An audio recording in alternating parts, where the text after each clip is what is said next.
Super Saravana ஸ்டோர்ஸ்ல December 16 இருந்து ஜனவரி 15 வரைக்கும் ஒவ்வொரு பிரான்ச்லயும் ஒரு கஸ்டமருக்கு ₹1,00,000 மதிப்புள்ள தங்க நகை பண்டிகை பரிசு. சொந்த வீடு வாங்க ஸ்டெப் ஸ்டோனுக்கு வாங்க. Step stone. சார், பாஜகவோட மாநில தலைவர் நயினார் நாகேந்திரன் வந்து நடைப்பயணம் எல்லாம் போயிருந்தார். தமிழ்நாடு தலைநிமிர தமிழனின் நடைப்பயணம்ன்ற ஒரு போயிருந்தார். எல்லா மாவட்டத்துக்கெல்லாம் போனார். அதோட நிறைவு விழாக்கு வந்து ஒன்றிய அமைச்சர் அமித்ஷா வந்து பங்கேற்றதுக்காரு. ஊழல் ஆட்சி, அமைச்சர் மேலே ஊழல் இருக்குது, குடும்ப ஆட்சி, உதயநிதி வந்து அடுத்த முதல்வர் ஆக்கணும். வழக்கமாக இதை சொல்கிறதா இன்றைக்கும் சொல்லிட்டு போயிருக்காரு. தாண்டி அவர் எதுவும் பேச மாட்டாரா? ஏன் அவர் பேசணும்? ஏன்னா இன்னும் பார்த்தீங்கன்னா ஏடிஎம்கே அந்த என்டிஏ கூட்டணியில் வந்து 2 கட்சிக்கு மேலே பெருசாக யாருமே கிடையாது. ஆனால் எடப்பாடி இன்னும் நம்பிக்கிட்டு இருக்காரு, இன்னும் நிறைய பேர் வருவாங்கன்ட்டு. தேன்குள்ள கல்லிச்சு முடிச்சிட்டாரு எடப்பாடி. அதிமுக ஆட்சிக்கு வருவதை யாரெல்லாம் தடுக்க முடியாதுன்னு எடப்பாடி ஒரு அறிக்கை நான் படித்த ரீசெண்டாக எனக்கு படித்தோன்னு தோணுது. அவரை தவிர வேறு யாராலுமே தடுக்க முடியாது. அவரை நிலைநிறுத்திக்கிறதுக்கு மட்டும்தான் அவர் வேலை செய்யணும். நான் இன்றைக்கும் நான் சொல்கிறேன், இதை பதிவில் வச்சுக்கோங்க. அவர் வெற்றி பெறணும், ஜெயிக்கணுன்றதுக்கான எந்த ஒரு உடன்பாடையும் எந்த ஒரு வேலையும் அவர் செய்யலை. இப்போது டிடிவியோ ஓபிஸோ ஒற்றை கருத்து. அதிமுக நீங்கள் அலைன்ஸாக கூட ஃபார்ம் பண்ணுங்கன்னு சொல்லியிருக்கலாம். நீங்கள் தான் கூட போகிறதா சொல்கிறாங்க. விஜய் கூட போகிறதா சொல்கிறாங்க. அது ஆல்மோஸ்ட் ஊர்ஜிதமாயிடுச்சுன்னே வச்சுக்கோங்களேன் ரியாலிட்டிக்கில். அதுக்கு காரணம் யாருன்றீங்க? கூட்டணியிலே இருக்கக்கூடாதுன்றதான் சார் அவர் ஸ்ட்ரெஸ் பண்ணி சொல்லிக்கிட்டே இருக்காரு. ஏன் இருக்கக்கூடாது? நாளைக்கு அவங்க வந்து தலைவலி கொடுப்பாங்க. எங்களுக்கு கூட்டணியில் இருக்கிறதுக்கும் வெளியில் இருக்கிறதுக்கும் என்ன அந்த பயம் அவருக்கு இருக்குன்னா அவர் தலைவர் இல்லைன்றதை ஒத்துக்கிற மாதிரி. யார் அடுத்து வந்து அதிமுக என்டிஏ கூட்டணியில் வருவான்னு சொல்லியிருந்தோம். தேமுதிக வருமானு நான் உங்கள்கிட்ட கேட்டிருந்தேன். நீங்கள் வந்து ஒரு விஷயம் சொல்லியிருந்தீங்க, அது வாய்ப்பு இருக்காது. இல்லை, தேமுதிக எனக்கு தெரிஞ்சு திமுகவோட கூட்டணி தான் கன்ஃபார்ம்னு நான் நினைக்கிறேன். ஏன் சார், ஏற்கனவே வந்து ராஜ்யசபா எம்பிலாம் கேட்டிருந்தாங்க, கொடுக்கலன்ற அந்த வெறுப்பு இருக்கா பிரேமலதா அவர்களுக்கு? இருக்குங்க. மாணிக்கம் தாகூர் எம்பி, காங்கிரஸ் எம்பி ஒரு விஷயம் சொல்லியிருக்காரு. தமிழ்நாட்டில் இனிமேல் கூட்டணி ஆட்சி, கூட்டணி இல்லாமல் யாருமே வந்து ஆட்சி அமைக்க முடியாது அப்படின்ற மாதிரி ஒரு ஸ்டேட்மெண்ட் சொல்கிறாரு. விஜய் ஆரம்பித்து இந்த பக்கம் இப்போ என்டியில் எப்போ அமித்ஷா பேசினார். இப்போ எல்லாம் முக்கியமானவங்களும் அதை பேசுகிறாங்க. இன்றைக்கி இருக்க ஸ்டாண்டு விஜயை வச்சு மிரட்டுறாங்க. அதான் கேட்குறேன், பேரம் பேசுகிறாங்களோ திமுக? கண்டிப்பாக பேரம். ஏன்னா பேரன்றதை தாண்டி சார் இப்போ ஜோதிமணி எம்பி கூட சொல்லியிருந்தாங்க, காங்கிரஸ் அழிவு பாதையில் செல்கிறது அப்படின்னு சொல்கிறாங்க. ஏன் இப்படி ஒரு பகிரங்கமான குற்றச்சாட்டு மட்டும்தான் அழிவு பாதையில் போகுது? அப்போ இவ்வளோ நம்ம தூங்கிட்டு இருந்தாங்களாம்மா? பிஜேபியில் அண்ணாமலை மாதிரி ஒரு தலைவர் வந்ததுக்கப்புறம் ஒரு எழுச்சி, ஒரு சின்ன எழுச்சி வந்து எல்முருகன் அவர் வந்ததுக்கப்புறம் ஆரம்பித்தது. அதுக்கு அடுத்தது இவர் வந்து அதை ஒரு அடுத்த லெவலுக்கு கொண்டு போயிட்டார். ஸோ அது அந்த மாதிரி லீடர் வந்து திருப்பி இப்போ இல்லை அப்படின்னு வச்சுக்கிட்டிங்கன்னா திருப்பி அது வந்து பேக் டு தி பொசிஷனுக்கு தான் வந்துடுச்சு.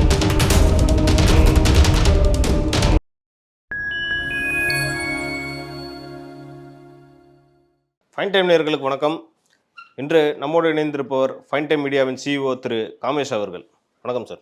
வணக்கம் சார். பாஜகவோட மாநில தலைவர் நயினார் நாகேந்திரன் வந்து நடைப்பயணம் எல்லாம் போயிருந்தார். தமிழ்நாடு தலைநிமிர தமிழனின் நடைப்பயணம்ன்ற ஒரு போயிருந்தார். எல்லா மாவட்டத்துக்கெல்லாம் போனார். அதோட நிறைவு விழாக்கு வந்து ஒன்றிய அமைச்சர் அமித்ஷா வந்து பங்கேற்றதுக்காரு. அங்கே வந்து பார்த்தீங்கன்னா வழக்கமாக தமிழ்நாட்டில் என்ன பேசுவார் அவர்? இங்கே ஊழல் ஆட்சி, அமைச்சர் மேலே ஊழல் இருக்குது, குடும்ப ஆட்சி, உதயநிதி வந்து அடுத்த முதல்வர் ஆக்கணும். வழக்கமாக இதை சொல்கிறதா இன்றைக்கும் சொல்லிட்டு போயிருக்காரு. இது என்னன்னா, இது எப்படி சார் பார்க்குறது? இதை தாண்டி அவர் எதுவும் பேச மாட்டாரா? ஏன் அவர் பேசணும்? இல்லை, எவ்வளோ விஷயம் இருக்குது. இன்னும் நம்ம டீப்பாக போயிருக்கலாமே. ஒரு ஒன்றிய அமைச்சர் இங்கே நிதியை பற்றி பேசுகிறேன். நான் கேட்குறேன், நான் பிஜேபிக்காரங்களே நான் கேட்குறேன். எனக்கு ஒரு கேள்வி. இந்த அலைன்ஸ் ஃபார்ம் பண்ணுறதுலேருந்து எல்லாத்துக்கும் மெனக்கிறது பிஜேபிக்காரன்னு இருக்கிறாங்க. தலைமை யார்? தலைமைன்னு பேசும்போது மட்டும் அதிமுககாரன் தான் வந்து நிற்கிறேன். நான் தான் தலைமைன்னு சொல்கிறேன். அவன் பேசிட்டப்பா. நீங்கள் பிஜேபியே நோண்டிட்டு இருக்கீங்க. அந்த கூட்டத்தில் எடப்பாடி பங்கேற்கவே இல்லை. அது பங்கேற்கலாம் விட்டுருங்க. அவர் கட்சி நிர்வாக கூட்டத்துக்கு வராரு, ஒரு பொதுக்கூட்டத்துக்கு வராரு, அதை பண்ணிட்டு போகிறாரு. நீங்கள் ஏன்ப்பா அவர் இப்படிலாம் பேசணும்னு எதிர்பார்க்குறீங்க? அவங்க அரசியல் வரட்டும், முதல்ல ஷீட் ஷேரிங்லாம் மூடிட்டோம், தேர்தல் அரசியல் மேடையில் ஏறட்டும், அப்போ என்ன பேசுகிறாங்கன்னு நம்ம பார்க்கலாம். இப்போவே ஏன் இதெல்லாம் நம்ம பேசணும் முடிவு பண்ணுறோம்? ஏன்னா இன்னும் பார்த்தீங்கன்னா ஏடிஎம்கே அந்த என்டிஏ கூட்டணியில் வந்து 2 கட்சிக்கு மேலே பெருசாக யாருமே கிடையாது. ஆனால் எடப்பாடி இன்னும் நம்பிக்கிட்டு இருக்காரு, இன்னும் நிறைய பேர் வருவாங்கன்ட்டு. அதாவது அது பேர் என்ன, தேன்குள்ள கல்லிச்சு முடிச்சிட்டாரு எடப்பாடி. முடிச்சுட்டு அது இவங்களெல்லாம் சேருன்னு சொல்கிற பிஜேபியை கூட போய் சேர்ந்துட்டாரு. நான் உங்ககிட்ட சேர்ந்துட்டாவே மற்றவங்களாம் என்னை கேட்காதீங்கன்ட்டாரு. அதாவது இப்போ ஜென்ரலாக சொல்கிறேன், அதிமுக ஆட்சிக்கு வருவதை யாரெல்லாம் தடுக்க முடியாதுன்னு எடப்பாடி ஒரு அறிக்கை நான் படித்த ரீசெண்டாக. எனக்கு படித்தோன்னு தோணுது, அவரை தவிர வேறு யாராலுமே தடுக்க முடியாது அப்படி தான் எனக்கு தோணுச்சு. ஏன்னா அவர் லீடர்ஷிப்பில் வந்து அவரை நிலைநிறுத்திக்கிறதுக்கு மட்டும்தான் அவர் வேலை செய்யணும். நான் என்றைக்கும் நான் சொல்கிறேன், இதை பதிவில் வச்சுக்கோங்க. அவர் வெற்றி பெறணும், ஜெயிக்கணுன்றதுக்கான எந்த ஒரு உடன்பாடையும் எந்த ஒரு வேலையும் அவர் செய்யலை. கிட்டத்தட்ட அவர் சீமான் மாதிரி நீங்கள் கம்பேர் பண்ணி பேசுகிறீங்க. என்ன நிஜம்தானாப்பா? அவர் சீமான அவர் நீங்கள் ரியாலிட்டி புரிஞ்சுட்டு பேசுங்க. நீங்கள் ஜெயிக்கிறதுக்குன்னா எல்லா கட்சியும் நீங்கள் திருத்தி அனுப்பிட்டு நீங்கள் ஜெயிக்கிறதுக்கு வழி வைப்பீங்களா? இப்போது டிடிவியோ ஓபிஸோ ஒத்தை கருத்து, அதிமுக நீங்கள் அலைன்ஸாக கூட ஃபார்ம் பண்ணுங்கன்னு சொல்லியிருக்கலாம். பிஜேபி அதிமுக அலைன்ஸ் ஃபார்ம் 8-9 மாதம் ஆகுது. நீங்கள் ஒரு சரியான ரெகக்னேஷன் கொடுக்கலன்னா அந்த 2 பேர் வெளியே போனாங்க. விஜய் கூட போகிறதா சொல்கிறாங்க. விஜய் கூட போகிறதா சொல்கிறாங்க. அது ஆல்மோஸ்ட் ஊர்ஜிதமாயிடுச்சுன்னே வச்சுக்கோங்களேன் ரியாலிட்டிக்குள்ள. அதுக்கு காரணம் யாருன்றீங்க? எடப்பாடி நீங்கள் தான்ப்பா கூட்டணி தலைமை. நீங்கள் எதுக்கு போனாங்கன்னு எனக்கு தெரியாது. அவர் கூட்டணியிலே இருக்கக்கூடாதுன்றதான் சார் அவர் ஸ்ட்ரெஸ் பண்ணி சொல்லிக்கிட்டே இருக்காரு. ஏன் இருக்கக்கூடாது? நாளைக்கு அவங்க வந்து தலைவலி கொடுப்பாங்க எங்களுக்கு. கூட்டணியில் இருக்கிறதுக்கும் வெளியில் இருக்கிறதுக்கும் என்ன தேவா? அப்போது அந்த பயம் அவருக்கு இருக்குன்னா அவர் தலைவர் இல்லைன்றதை ஒத்துக்கிறோமா? கஷ்டம் இல்லை. எடப்பாடிக்கு அதாவது ஒரு கட்சி ஆரம்பிச்சு டிடிவி வந்தால் கூட எனக்கு வந்து ஆபத்து, பயப்படுறாரு. நாங்கள் ஒன்றும் இல்லாமல் அவருக்கெல்லாம் ஒரு ஆளே இல்லைங்க, அவர் தூசிங்கன்னு வெளியே திருத்தப்பட்ட ஓபிஎஸ்ஸை இன்னும் பார்த்து பயப்படுறாரு. நீங்கள் தைரியமான ஆளாச்சே வந்து நின்று தான் பாருன்ற மாதிரி தான் இருக்குது. நீங்கள் செய்ய வேண்டியதானே? அவர் அதான் சொல்கிறேன்ல, அது வந்தால் மாறுன்றது அவருக்கு தெரியறதுனால தன்னுடைய நிலையை அவர் நிலைநிறுத்திக்கிறதுக்காக மட்டும்தான் வேலை பார்க்குறாரு. ஜெயிக்கிறதுக்காக வேலை அவர் பார்க்கல. அப்போ பாஜகவுக்கும் அது நல்லா தெரியும். தெரிஞ்சிருந்தோம் ஏன் சார்? நீங்கள் நல்லா புரிஞ்சுக்கோங்க. கடந்த ஒரு 3-4 மாதத்தில் பாஜக இவர்களுடன் பேசி கொண்டிருக்கிறார், அவர்களுடன் பேசி கொண்டிருக்கிறார், இவரை இணைக்க நினைக்கிறார், அவரை இயக்க நினைக்கிறார், பாஜக மூலியமாக டிவி கேவை மிரட்டுகிறார், இதெல்லாம் வந்துட்டு இருந்துச்சு. அதிமுக ஏதாவது பேசிச்சுன்னு வந்துச்சா? எதுவுமே இல்லை. எங்கே பேசிச்சு? அவர் இப்போ ஜெயிச்சு வந்தால் யார்ப்பா முதலமைச்சர்? எடப்பாடி. அவர் என்னப்பா மெனக்கெட்டார்? ஆனால் அவர் இன்னும் சொல்லிக்கிட்டு இருக்காரு. என்னன்னா அமித்ஷா சொல்கிறாரு என்டிஏ கூட்டணி தான் ஆட்சி அமைக்கும்ன்றாரு. பதிலுக்கு அதிமுக தனிப்பெரும்பான்மையுடன் ஆட்சி அமைக்கும்ன்றாங்க. ஆக மொத்தம் ஒரு ஆட்சி அமைக்கிறதுக்கான பெருசாக வேலை பண்ணுறாரான்றது நம்ம பேசிக்கிட்டு இருக்கோம். ஆட்சியே இவர் அமைக்க மாட்டாருன்னு நான் சொல்கிறேன். அதுதான் சொல்கிறேன். இவர் அமித்ஷா அவருக்கு என்ன இருக்குது? நீங்கள் என்டிஏ கூட்டணி ஆட்சி அமையும்னு சொல்கிறாரு. அமையலைன்னா தலைமை சரியில்லை அவங்க சொல்லிட்டு போயிடுவாங்க. ஓகேவா? தலைமை அவர் நான் எழுதி வச்சுக்க தேவை. அதிமுக வந்து மறுபடியும் வரவே கடந்த தேர்தலில் 65 சீட்டு ஜெயிச்சாங்க சார். இந்த வாட்டி 65 ஜெயிக்க முடியுமா? 65 சீட்டு எந்த பக்கம் ஜெயிச்சாங்க? அது கொங்கு மண்டலம், மேற்கு மண்டலத்தில் அவ்வளோ சீட்டு ஏன் ஜெயிக்க முடிஞ்சது? அவர் அலைன்ஸ் அதுக்கேற்ற மாதிரி ஃபார்ம் பண்ணார். அந்த ஃபார்மேஷன் அவருக்கு கை கொடுத்துச்சு. பாமக கை கொடுத்துச்சு, பிஜேபி கை கொடுத்துச்சு. கிட்டத்தட்ட 40 சீட்டுக்கு மேலே ஜெயிக்கிறதுக்கு இவங்க 2 பேர் தான் யூஸ்ஃபுல்லாக இருந்தாங்க. ஓகேவா? மற்றபடி எந்த இடத்துக்குமே இல்லை. அதனால தான் அந்த 60-66 சீட்டு வந்தது. சார் இந்த வாட்டி பாமக கூட இருப்பாங்களான்னு தெரியல சார். ஏடிஎம்கேல 2 பிரிஞ்சு வர கிடக்கு. நீங்கள் பாமக வராங்கன்னே வச்சுக்கோங்களேன், ஒரு பேச்சுக்கே. அன்புமணி என்டிஏல வராருன்னே வச்சுக்கோங்களேன், ராமதாஸ் இந்தியாவுக்கு போவார். ஆமாம், என்ன பண்ணுவீங்க? இப்போ முன்னாடி வந்து பாமகவுடைய 2%, 5%, 4% உங்களுக்கு கன்சால்டேட் ஆகி வந்துச்சு. அதனால இப்போ 2 பிரிஞ்சிச்சு. என்ன பண்ணுவீங்க? அதுவும் கஷ்டம் தான். அப்போ மேற்கு மண்டலத்தில் கூட இந்த வாட்டி ஒரு 65 வர அடி சரியான அடி விழும் பாருங்க சார். இது அவர் ஒரு பாடமாக அமையுமா? இதுக்கப்புறமாச்சும் பாடத்தை கற்றுப்பார் அவர். ஏன் கற்றுப்பார்? அவர் இருக்கவே மாட்டார். அதுக்கப்புறம் அவர் இருக்க மாட்டார் சார். இது வந்து அவர் பேரே வந்து 10 தோல்வி பழனிசாமின்றாங்க. இப்போ 11 ஆயிடுச்சு. அடுத்து 12 ஆகும் போதுன்னு நீங்கள் சொல்லிட்டு இருக்கீங்க. அதுக்கடுத்து தொண்டர்களே அவருக்கு எதிராக வந்து திரும்ப வாய்ப்பு இருக்கு. தொண்டர்கள் எது சொன்னாலும் தலைவருக்கு மேலே இருக்கிறவன் 10 பேர் மாறினா எல்லாத்துக்கும் மாறி பாப்பா. தொண்டர் அதுக்கு மோல்டானவன். சரியா? அவனை பொறுத்த வரைக்கும் அவன் நல்ல ஸ்ட்ராங்கான ஒரு கரை வெட்டி கட்டி லோக்கலில் மரியாதையாக நடக்கலாம். தொண்டனுக்கு அது மட்டும்தான் விருப்பம். எது? நான் ரோட்டில் இறங்கி கரை வெட்டி கட்டிட்டு போகும்போது எனக்கு ஒரு மரியாதை கிடைக்கும். அந்த மரியாதை தான் அவனுக்கு தேவை. தலைமை யார், இது யார், இதெல்லாம் வளருதா வளரலையா அதை பற்றி கவலை இல்லை. வளருது தான், வளர்ந்தால் தான் அது நடக்கும். நீங்கள் பவர்ஃபுல்லாக இருந்தால் தான் அது நடக்கும். புரியுதா? அப்போ தொண்டன் வந்து மேலே தலைமை இவர் எடப்பாடி இப்போ சரியில்லைன்னு மாற்றி வேறு ஒருத்தர் வந்தாங்கன்னா அதுக்கும் தலையாட்டி போவாங்க. ஆனால் நான் திருப்பி சொல்கிறேன், this is not too late. Vijay அரசியல் எழுச்சிக்கு அப்புறம் அது திமுக மறுபடியும் சப்போஸ் ஆட்சிக்கு வந்துச்சுன்னா அதனுடைய வீழ்ச்சி சந்திக்கிறதுக்கு 15-20 வருஷம் ஆகும். 15-20 வருஷம் உடனேலாம் நடக்காது. எந்த கட்சியுமே உடனே ஆகாது. காங்கிரஸ் தமிழ்நாட்டிலேருந்து ஆட்சியில் இறங்கி எத்தனை வருஷம் ஆகுது? 40-50 வருஷம் ஆகுது. 67 இறங்குச்சு. அன்னிலேருந்து இன்னைக்கு வரைக்கும் காங்கிரஸ் உயிரோட தான் இருக்குது. மத்தியில் இருந்தாங்கன்றதில் வச்சுக்கலாம். ஓகேவா? தேமுதிக கிட்டத்தட்ட 15-20 வருஷம் ஆச்சு எம்எல்ஏக்கு ஆமா. பெருசாக வந்து இவங்க எடுத்துக்கோங்க கம்யூனிஸ்ட்டு எல்லா கட்சி அவங்க ஆட்சி மத்தியிலுமே கிடையாது, எங்கேயுமே கிடையாது. மாநிலத்திலும் ஏன்னா இன்னைக்கு உசுரோட இருக்குது. அதாவது ஒரு அரசியல் கட்சியோட கட்டமைப்போடு இருக்க கட்சிகளுக்கு வீழ்ச்சி வந்து லேட்டாக நடக்கும், உடனேலாம் நடக்காது. அவங்க வந்து முதல் 30%லேருந்து 25 வரணும், 20 வரணும், 15 போனோம், 10 போனோம், அதுக்கப்புறம் 5 சார் வந்து நீங்கள் வந்து வீழ்ச்சின்றது நீங்கள் வந்து ஒரேடியாக வீழ்ச்சின்னு நீங்கள் நினைக்கிறீங்க. நான் சொல்கிறது ஒரு உச்சத்துல இருந்து கொஞ்சம் கொஞ்சமாக இறங்குறதே நான் வீழ்ச்சின்னு தான் சொல்லுவேன். அதுதான் அதுவே பிரச்சனை அதிமுக தான் நடக்குது. ஆ இப்படி தான் நடக்கும்ன்ற. நீங்கள் அதிமுக வீழ்ச்சி இப்படி தான் நடந்திருந்தது. போன எம்பியில் 23% வாங்கினாங்க, இப்போ எவ்வளோ வாங்குறாங்கன்றதை பார்க்கணும். எடப்பாடியோட கணக்கு என்னென்னா அந்த பர்சன்டேஜ் கேல்குலேஷன் தான், ஓகேவா? இப்போ 234 தொகுதிக்கு மொத்தமாக 30% ஓட்டுன்னு வச்சுக்கோங்க. கிட்டத்தட்ட 0.5% தான் ஒரு தொகுதிக்கான இது.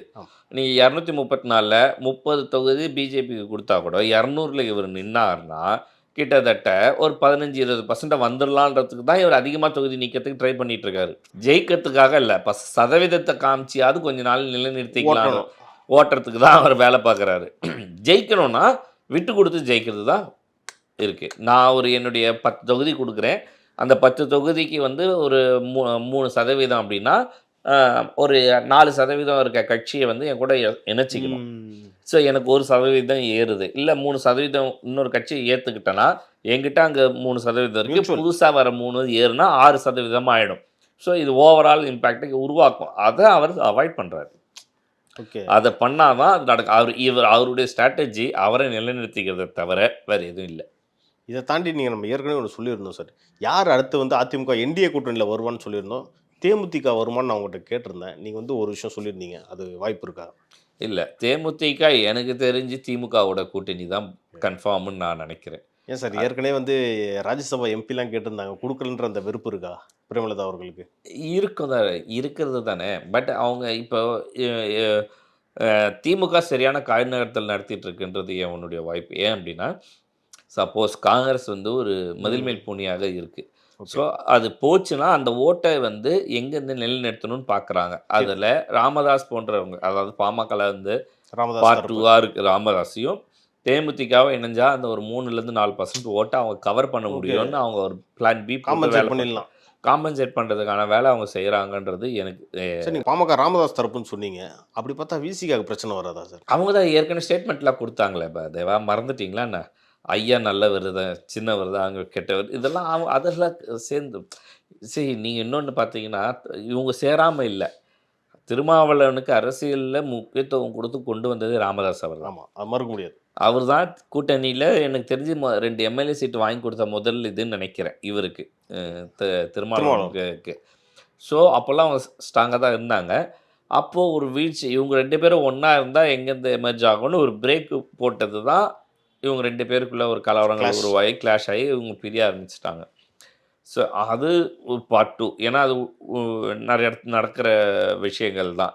இவங்க திருமாவளவன் போன்ற ஒரு மறைந்த ஆம்ஸ்ட்ராங் போன்றவங்கலாம் வந்து கம்யூனிட்டியை வளர்க்கறதுக்கு வேலை பார்க்கல, இவங்களுக்கு அடிமையாகவே வச்சுக்கிட்டு இவங்களுடைய லைம்லைட்டை காமிச்சிக்கிறதுக்கு தான் பண்ணிட்டு இருக்காங்க.